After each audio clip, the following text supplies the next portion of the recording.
পরীক্ষা দিয়েছে, বার্ষিক পরীক্ষায় অংশগ্রহণ করেছে। এই 10 জন যে ঝরে গেল, আমার পূর্বে 13 জন বক্তা আজ বক্তব্য রেখেছেন, তাদের বক্তব্য চলে এসেছে। সেটি হচ্ছে বেশিরভাগই হয়েছে বাল্যবিবাহের কারণে। ক্লাস 6-এর মেয়েদের বিয়ে হয়ে যাচ্ছে, 8-এর মেয়ের বিয়ে হচ্ছে, মেনে নেওয়া যায় না। আমরা স্কুলে আমার কোনো সহপাঠী, সেটা আমি 70-এর দশকের ছাত্র ছিলাম, স্বাধীনতা পরবর্তী সময়ে আমি হাই স্কুলের ছাত্র ছিলাম। আমাদের ক্লাসে আমরা যে কজন ছাত্র ছিলাম, ছাত্রী তার চেয়ে বেশি ছিল। আমাদের 27 জন ছাত্রী ছিল, আমার যতদূর মনে পড়ে। 27 জন ছাত্রীর মধ্যে কারোই ক্লাস 10-এর আগে বিয়ে হয়েছে আমার মনে পড়ে না। আমরা বলি যুগ এগিয়ে যাচ্ছে, কিন্তু যুগ কোথায় আগালো? যুগ তো পিছিয়ে যাচ্ছে। 1 বছরে 10টা ছাত্রীর বিয়ে হয়ে গেল, এই নাবালক ছাত্রী। এটা আমি কোনোভাবেই মানতে পারছি না। এটা কেন হবে? আপনারা বিদ্যালয়ে পাঠান কি জন্য? বাচ্চাদের লেখাপড়া শিখে যাতে মানুষের মতো মানুষ হয়। আজকে অভিভাবকের স্বল্প উপস্থিতি দেখে আমরা অনেকেই হতাশ হয়েছি। তারপরেও যে কজন আছেন তাদের উদ্দেশ্যে বলবো, আপনারা ভুলেও আপনার বাচ্চাদের বিয়ের কথা চিন্তা করবেন না। এদেরকে যদি বিয়ে দেন তাহলে এদেরকে আপনারা হত্যা করবেন। এদের যে ভবিষ্যৎ সম্ভাবনার যেটি তৈরি হয়েছে, আজকে আমার পূর্ববর্তী বক্তা, আজকের অনুষ্ঠানের প্রধান অতিথি আমাদের অনেক ছাত্রীর মধ্যে অপার সম্ভাবনা দেখেছেন। তিনি বিভিন্ন সামাজিক মাধ্যমে তাদের অংশগ্রহণ দেখে আমি বাস্তবে আজকে আমি বৎসরের প্রথম দিকে স্কুলে ঠিকমতো উপস্থিত থাকতে পারিনি, দেশে ছিলাম না। তারপর মানসিক বিপর্যয়, বিভিন্ন কারণে আমি বিদ্যালয়ে কম উপস্থিত থেকেছি।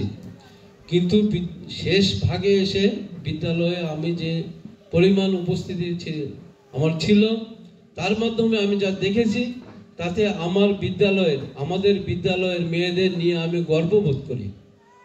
শুধু এদের পোশাক আশাক না, পোশাক আশাক যেগুলো মার্জিত, যেরকম উজ্জ্বল, তারা যে ড্রেসটা পরে, আমার তো মনে হয় যে হরিখানির মধ্যে সবচেয়ে উজ্জ্বলতম পোশাক আমাদের স্কুলের মেয়েরাই পরে।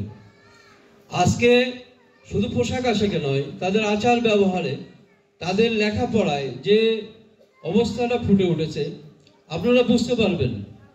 আপনারা যে অবস্থায় মেয়েকে পাঠিয়েছিলেন আমাদের বিদ্যালয়ে, আজকে তাদের অবস্থানটা কোথায়? তাদের মধ্যে একজন আরিফ, একজন অরূপ লুকিয়ে আছে।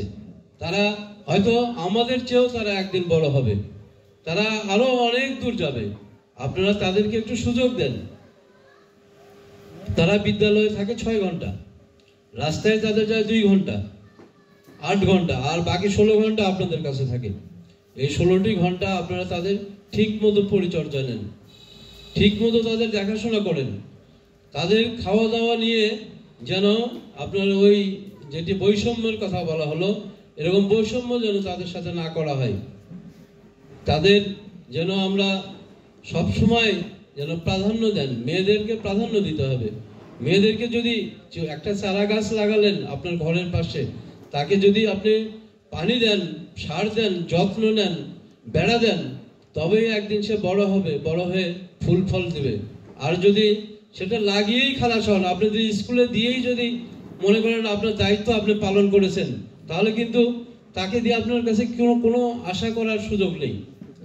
আমার তো মনে হয় যে 55-56টা মেয়ে পরীক্ষা দিল, এদের মধ্যে অন্তত পক্ষে 20-25 জন মেয়ে অনেক ভালো করবে, তারা উচ্চ শিক্ষায় শিক্ষিত হবে। জজ, ব্যারিস্টার, ম্যাজিস্ট্রেট বা চিকিৎসক, ইঞ্জিনিয়ার নাও হতে পারলেও তারা ভালো মানুষ হিসেবে গড়ে উঠবে। কেউ কেউ হয়তো তার চেয়েও বড় হবে। আপনারা তাদেরকে সুযোগ দেবেন। আর একটা বিষয়, এই যে অনেক ছাত্রী এবং অনেক আলোচকের আলোচনায় যেটা উঠে এসেছে, এবং আপনারাও এটা হাড়ে হাড়ে অনুভব করছেন, ওই যে আমি একটা দুঃখ করে একটা গানের কলি স্মরণ করতে চাই। গান হয়তো কেউ কেউ শুনেছেন, কেউ কেউ শোনেননি। এটা আমার ক্ষোভ থেকে, দুঃখ থেকে গানটা গানের কলিগুলো আমি গানের আকারে না, আমি কবিতার আকারে বলছি। পাবনা অঞ্চলের একটি আঞ্চলিক গান, দালান দেখে দিসু বিয়া, খাগা মাতুই দালান ধুইয়া, ওই দালানেতে শুয়ে আমার ঘুম ধরে না। এই হলো অবস্থা। ওই যে আমাদের একজন ছাত্রী বলে গেছে, আমাদের দালান কোঠা নাই, কিন্তু আমাদের শিক্ষক আছে, যে শিক্ষকরা আন্তরিকতা নিয়ে পড়ায়, তাদেরকে প্রাইভেট পড়াতে হয় না। আপনার কোন কোন স্কুল আছে যেখানে ছাত্রদেরকে প্রাইভেট না পড়িয়ে এত ভালো রেজাল্ট করানো যায়? কোথায় আছে বাংলাদেশের? বরং আমরা তো জানি, আমরা দেখছি সোনাতলা নাজির আক্তার কলেজে লেখাপড়া করে। আমরাও নাজির আক্তার কলেজের ছাত্র, হরিখালী স্কুলের ছাত্র, শালিকা স্কুলের ছাত্র, নাজির আক্তার কলেজে পড়েছি। এখন নাজির আক্তার কলেজের যে অবস্থা, এখানে ছাত্রছাত্রীরা ক্লাস করে না, তারা বগুড়ায় থেকে প্রাইভেট পড়ে, আর এখানে মাঝে মাঝে এসে অ্যাটেন্ডেন্স দেয় যাতে তাদেরকে পরীক্ষায় সুযোগ দেওয়া যায়। তার মানে কি, একজন ছাত্রছাত্রীকে ইন্টারমিডিয়েট পাস করাতে গিয়ে তার বাবা মাকে বগুড়ায় রাখতে হচ্ছে, বগুড়ায় রাখতে 5,000 টাকা খরচ, সে ওখানে 3-4টা বিষয়ে পড়াশোনা করছে প্রাইভেট, সেখানে আরো 4-5 হাজার টাকা খরচ, 10,000 টাকা খরচ হচ্ছে। একটা স্কুলেও এরকম অবস্থা। একটা স্কুলেও দেখবেন যে সোনাতলা এলাকার কোনো শিক্ষার্থী যারা ভালো, একটু সচেতন, তারা বগুড়ায় বাসা ভাড়া নিয়ে থাকে, বাচ্চাদেরকে প্রাইভেট পড়ায়। হরিখালীর অনেক জায়গায় দেখা যায় আনাচে কানাচে অনেক প্রাইভেট শিক্ষক। সোনাতলায় তো আমি আমার বাসার আশেপাশে দেখি যে সব কোচিং সেন্টার, কত রকমের যে কোচিং হয়, শিক্ষার্থীরা স্কুলে